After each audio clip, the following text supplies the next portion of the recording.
Balcony cooking channel. Tirunelveli முருங்கைக்காய் கூட்டு செய்ய போறோம். முருங்கைக்காய் கூட்டு செய்ய முருங்கைக்காய் உப்பு வேக வச்சு வச்சிருக்கோம், போட்டு தேங்காய் பச்சை மிளகாய் அரைச்சி வச்சிருக்கோம், கருவேப்பிலை வெங்காயம் எண்ணெய் கடுகு இவ்வளவுதான் தேவையான பொருட்கள். வாங்க வீடியோக்குள்ள போகலாம். முருங்கைக்காய் கூட்டு வைக்க அடுப்பை ஆன் பண்ணிக்கலாம். கடாய் வச்சுக்கலாம்.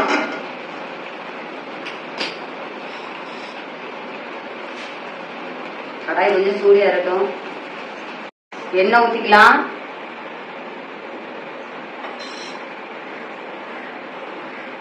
கடுகு போட்டுக்கலாம்.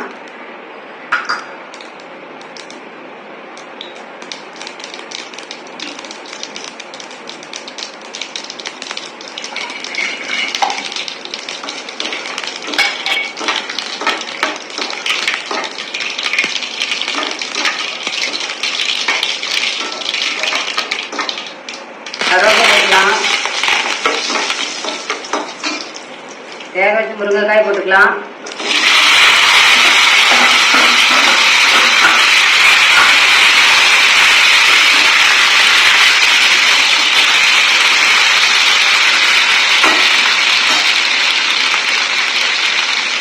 தேங்காய் போட்டுக்கலாம்.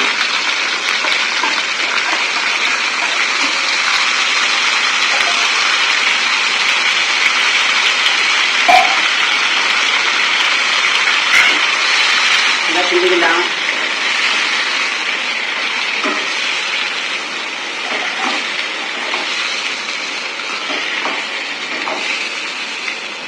இது நல்லா கொதிக்கட்டும். அதுக்கப்புறம் பார்க்கலாம். முருங்கைக்காய் கூட்டு ரெடி ஆயிடுச்சு. இதுமாதிரி இறக்கிட்டு பார்க்கலாம். முருங்கைக்காய் கூட்டு ரெடி ஆயிடுச்சு. இதே மாதிரி நீங்களும் வீட்டில் செஞ்சு பாருங்க. பால்கனி குக்கிங் சேனலுக்கு சப்ஸ்கிரைப் பண்ணுங்க, லைக் பண்ணுங்க, ஷேர் பண்ணுங்க. சப்ஸ்கிரைப் பண்ண மறந்துடாதீங்க. நன்றி.